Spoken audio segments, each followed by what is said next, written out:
नमस्कार, जय हिंद दोस्तों। आप सभी का स्वागत है all in one education centre में। दोस्तों, इस समय बहुत ही चिंताजनक एक खबर आ रही है जिसको हमें बताना ज़रूरी है। उससे संबंधित सुझाव भी बताएंगे कैसे क्या आप कर सकते हैं जिससे आपकी समस्या का समाधान हो सके। जैसा कि आप सभी जान रहे होंगे कि लगभग 72,000 प्रशिक्षु जो है 19 बैच में बैक हो गए थे, और बैक होने की वजह से ऐसा नियम निकाला गया था कि अगर आप पास होते हैं तो आपका सेकेंड सेम जो है पास होने पर आपका थर्ड सेमेस्टर प्रमोट करके फोर्थ सेमेस्टर कराया जाएगा। तो 19 बैच में लगभग 72,000 प्रशिक्षु जो हैं बैक हो गया था, जिसकी वजह से उनका जो है थर्ड सेमेस्टर प्रमोट अभी नहीं हुआ था और ना ही फोर्थ सेमेस्टर का एग्ज़ाम। ऐसे में अभी ये हो रहा था कि जो बैक प्रशिक्षु हैं अगर वो पास हो जाते हैं उनका थर्ड सेमेस्टर प्रमोट हो जाएगा और फोर्थ सेमेस्टर का एग्ज़ाम जल्द से जल्द हो जाएगा। संजय उपाध्याय सर ने यही आश्वासन दिया था छात्रों को, प्रशिक्षुओं को, कि आप अगर सेकेंड सेम में अभी बैक हुए हैं, फिर यदि आप पास हो जाते हैं तो आपका थर्ड प्रमोट करके फोर्थ का एग्ज़ाम हो जाएगा। ऐसे में अभी पेपर लीक मामले में उनका जो है निलंबन होने के बाद, उनका जो है जो वो हो गए निरस्त होने के बाद अनिल भूषण चतुर्वेदी जी को फिर से पीएनपी सचिव का कार्यभार दिया गया है, जिसमें अभी प्रशिक्षुओं का आंदोलन भी अभी लखनऊ एससीईआरटी में हुआ था इसी मुद्दे को लेकर कि जो लगभग 23,000 स्टूडेंट, जो 23,000 प्रशिक्षु पास हुए हैं उनको प्रमोट करा के फोर्थ सेमेस्टर का रिजल्ट एग्ज़ाम करा लिया जाए। ठीक है, ऐसे में अभी कई दिनों से ऐसी बातें चल रही थी कि अभी पीएनपी यहाँ पर जब आया गया एससीईआरटी में, मैं भी वहाँ पर मौजूद था। एससीईआरटी में बात हुई कि जो है पीएनपी सचिव के द्वारा कोई अगर आख्या भेजी जाती है उस प्रस्ताव पर हम लोग पारित कर देंगे, उस प्रस्ताव को हम पारित कर देंगे और मान लेंगे और जल्द से जल्द जो है प्रमोट का कार्य हो जाएगा। लेकिन पीएनपी सचिव पर यह निर्भर होता है, तो पीएनपी सचिव को अगर बार बार आप फ़ोन कर रहे हैं तो भी वो तिलमिला जा रहे हैं। देखिए, अभी एक प्रशिक्षु ने बात की है कि थर्ड सेमेस्टर का एग्ज़ाम होगा या फिर उनका प्रमोट कराया जाएगा। तो ऐसा अभी हम उनकी वॉइस सुनते हैं, फिर आपको इसके बारे में बाद में और चीज़ें बताते हैं कि कैसे आप थर्ड सेमेस्टर अपना प्रमोट कराना चाहते हैं तो कैसे करा सकते हैं। तो रुकिए, पहले हम उनकी वॉइस सुनते हैं। सचिव जी से जो बात हुई है वो बात हम सुनेंगे, फिर उसके बाद हम और चीज़ें बताएंगे आपको। हेलो। हेलो। हाँ सर, 2019 बैच से सर बोल रहे हैं। हाँ बोलिए। सर ये बोल रहे हैं सर, ये जो हम लोगों का सर पेपर होगा कब होगा सर? फोर्थ सेमेस्टर का होगा कि सर थर्ड सेमेस्टर का होगा सर? हाँ? जो सर बैक प्रशिक्षु पास हुए हैं सर, उनका थर्ड होगा कि फोर्थ होगा? आप क्या चाहते क्या?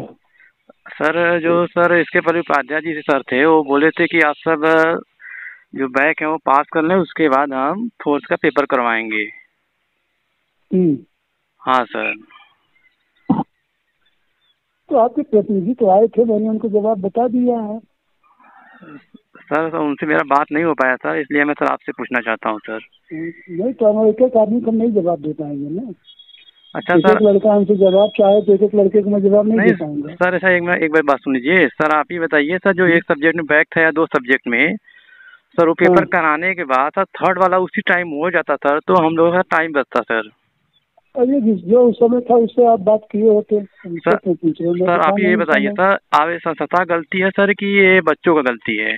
नहीं नहीं, वो सारी गलती संस्था की है, वो सही है क्योंकि संस्था आपका एग्जाम करा रही है तो गलती से आपका एडमिशन ले लिया गया है, इसलिए सारी गलती जो है संस्था की हुई है। जी सर बताइए सर, बच्चों इसका भुगतभोगी हो सर? सर जिसके पापा सर चलो जिसके सर घर मजबूत है सर, चलो सर वो ठीक है, जो सर घर से वीक है तो यही होगा कि आप लोग की कोई परीक्षा न ली जाए, सीधे आपको नहीं सर आप परीक्षा लीजिए सर।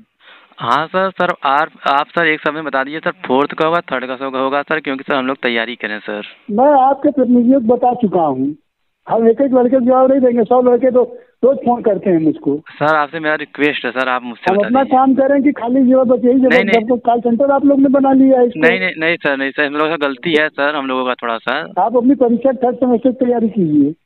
अच्छा सर।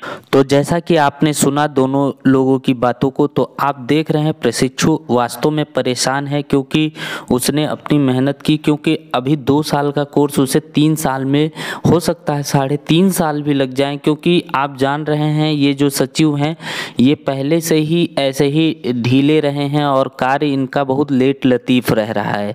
तो ऐसे में सभी प्रशिक्षु परेशान हैं जो बैक प्रशिक्षु हैं, और उनमें से वो भी प्रशिक्षु सबसे ज़्यादा परेशान है जो सेकेंड सेमेस्टर में फिर से बैक उनकी लग गई है। तो ऐसे में दोनों लोगों के लिए बहुत चिंताजनक की बात है। सबसे बड़ी अब यहाँ पर आप देख रहे हैं कि उन्होंने कहा प्रतिनिधि से बात हुई है, यानी कि जो नेता गए लोग वहाँ डीएलएड के नेता गए हुए थे, जो भी बात हुई थी। तो ऐसे में मैं आपको बस सुझाव यही दूंगा, हो सकता है मैं भी वहाँ आऊँ पीएनपी पर, एक आप लोग धरना कीजिए, डीएलएड बैक प्रशिक्षु मिलकर वहाँ पर जाइए। आप 23,000 बहुत संख्या में, अगर आप 500 भी चले जाते हैं तो आपका कार्य 100% हो जाएगा। बस शर्त इतनी है कि आपको एकता दिखानी पड़ेगी। ऐसे घर पर बैठे रहने से आपका काम नहीं चलेगा, और कमेंट करने से काम नहीं चलेगा, फेसबुक पर पोस्ट करने से काम नहीं चलेगा। आपको वहाँ पर ज़मीनी स्तर पर लड़ना होगा, वहाँ धरना देना होगा, वहाँ अपनी बात रखनी होगी, क्योंकि आपकी मांग भी जायज़ है। क्योंकि ऐसा अनिल भूषण चतुर्वेदी सर से पहले जो थे संजय उपाध्याय सर, उन्होंने आश्वासन दिया था कि अगर पास होते हैं आप तो आपको प्रमोट 3rd सेमेस्टर कर दिया जाएगा। ऐसे में आपसे एक और विनती करेंगे कि आप सभी प्रशिक्षु उनको कॉल करके परेशान ना करें, कॉल करेंगे तो वो और बौखलाएंगे। आप सीधे सीधे आप वहाँ कूच करिए, एक डिसाइड करिए डेट, सभी नेता मिलकर डिसाइड करें, या जो भी चाहें वो डिसाइड करें डेट, और वहाँ पर धरना रखें और सभी वहाँ पर पहुँचें। वहाँ पहुँचे, घर से निकले, सब काम हो जाएगा, प्रमोट आप 3rd सेमेस्टर हो जाएंगे। इस वीडियो में इतना ही। जय हिंद, जय भारत।